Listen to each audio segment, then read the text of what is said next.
writes, the vision still has its time, presses on to fulfillment, and it will not disappoint, and if it delays, wait for it.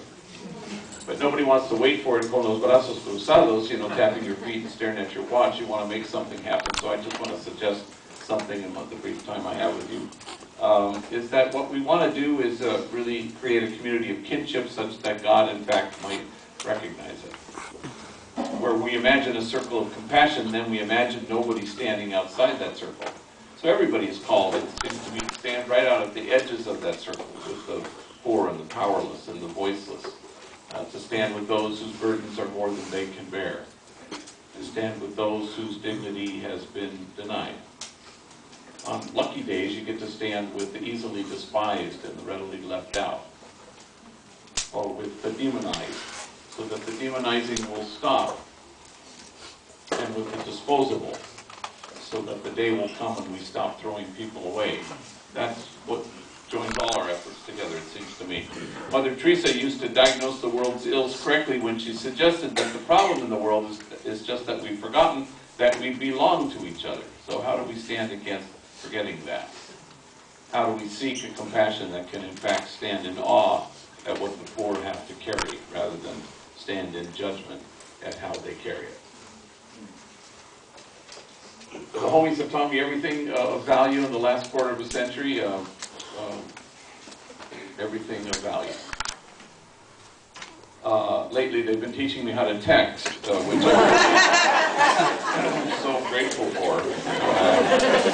LOL and BTW and OMG. And they taught me a new one, OHN, which apparently stands for, oh, hell no. And I've been using that one quite a bit lately. So I'm in a car with Manuel and Poncho, and we're driving to give a talk. And Manuel and Poncho, older vatos who work for me, tattooed, been in prison, they do a variety of things. We meet at 9, and we're going to drive to Palm Desert, which is like 2 hours away, speak at a high school. And Manuel's in the front seat, and all of a sudden I hear incoming, you know, he has a text, and so he's reading it, and he's kind of chuckling. And I said, what is it? He goes, oh, it's dumb. It's Snoopy back at the office. We just left Snoopy a half hour before. And Snoopy and Manuel work together in the clock-in room. They clock in hundreds of homies there at Homeboy Industries, about 300 workers. And I said, well, what's it say? Oh, it's stupid. Let me see here. Hey, dog, it's me, Snoops. Yeah, they got my ass locked up at county jail. They're charging me with being the ugliest vato in America. You have to come down right now, show them they got the wrong guy.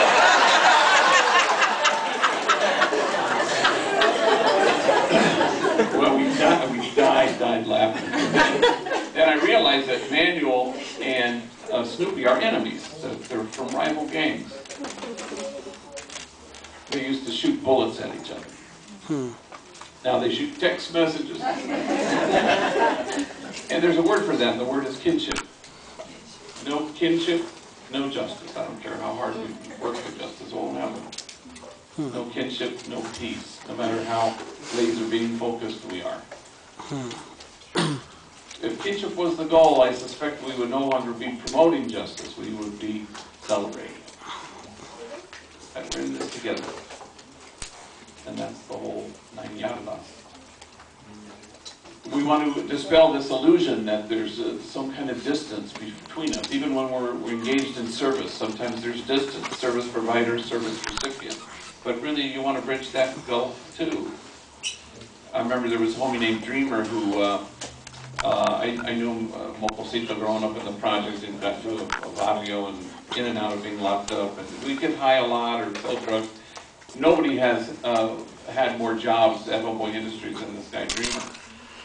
And he, you know, finished up doing a stretch, like 8-month violation in prison, and he came to see me, and you know, he's in his mid-20s at this point, and he says, this time it'll be different, he says. And I found him a gang of jobs on it. Well, all right, so I called a friend of mine who owns a vending machine company in Alhambra, and he hires Dreamer right away. And Dreamer's a funny guy, very smart, dangerous sense of humor, and 2 weeks later, after he's begun work at this vending machine company, he comes in and he's waving proudly his first paycheck.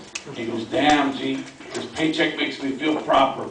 I mean, my jefita, she's proud of me. My morritos, they're not ashamed of me. And you know who I have to thank for this job. And I said, well, gosh, who? And he looked at me strangely and he said, well, God, of course. Yeah. Oh, gosh, absolutely. Yeah. And he looked at me and he said, you thought I was going to say you. God's number one. He said, you are so lucky we're not living in them Genesis days. I'm sorry, them Genesis days. He says, yeah, because God would have had struck down your ass already.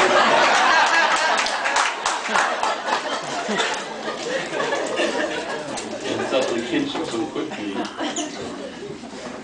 One of the great privileges of my life was knowing Cesar Chavez. And I remember once a reporter was talking to him and commented, he said, wow, these farm workers, they sure love you. And he shrugged and he smiled and he said, it's mutual. And that's sort of what our hope is, you know. I mean, that Jesus articulated it this way, that you may be one, that it might be mutual. I never felt the sense of kinship more keenly than in my own life. In the last few years, struggled a little bit with health and had leukemia, and, or as the homies always say, I hear your cancer's in intermission.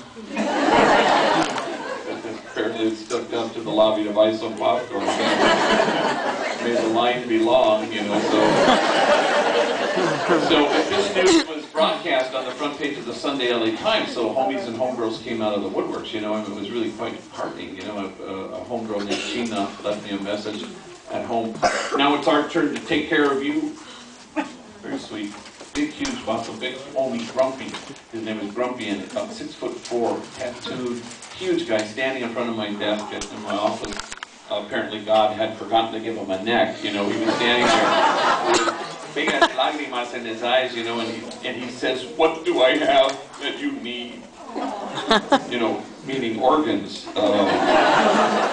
I'm really happy to tell him I didn't need any of his organs, you know, but it was the thought that counted. One of my favorites was a little 15-year-old gang member who came in, a little knucklehead who came in late to this understanding that I was going through chemotherapy. And the homies would drive me to the hospital and pick me up, and then I'd kick it in the office because I'd rather be there. And so this guy came in and didn't know I was going through all this, and he came and I'm sitting at my desk, and he plunks himself down and he says, I hear you have leukemia. I said, yeah, I do. And there was kind of this awkward silence, you know. My cat had leukemia.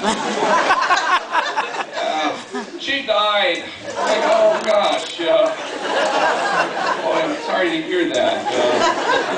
Awfully glad you stopped by. It just made right up there. Well, my all-time favorite was a homie named Local who called me from jail, collect. And he just read this on the front page of the LA Times, and he said, hey, what's up with this leukemia anyway? I said, well, it's cancer, it's in the blood. The doctor says my white count's too high. He goes, them doctors, they don't be knowing nothing. I said, what do you mean? Well, hello, of course your white count's high.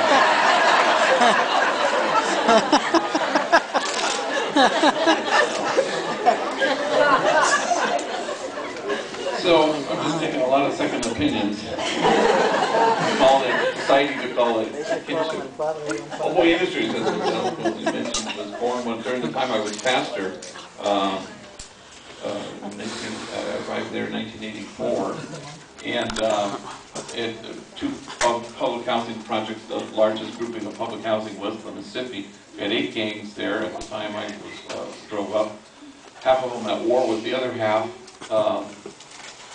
I buried my first young person killed because of the sadness in 1988, and I buried my 171st this morning, a young man named Juan Manuel Pabla, who used to work for me a long time ago. So we did a lot of things. We started a school, and that was the first thing we did, and that brought gang members to the church, and then that upset the notion of what church ought to be, and then the homies kept saying if only we had jobs, so then we went marching all around the factories that surrounded the projects, trying to find felony-friendly employers, and that wasn't so forthcoming. So then we couldn't wait, so we started our own businesses in 1992, first Homeboy Bakery, and right across the street from the church on Old Torah, 80-year-old building. And then a month later we started Homeboy Tortillas in the Grand Central Market. And once we had plural, we ended up calling the thing Homeboy Industries because there was any industry involved in this venture. And not everything worked, you know, anything worth doing is worth failing at. You know, Homeboy Plumbing was not a huge success. Who knew? People didn't want gang members at their home, right? Did not see that coming.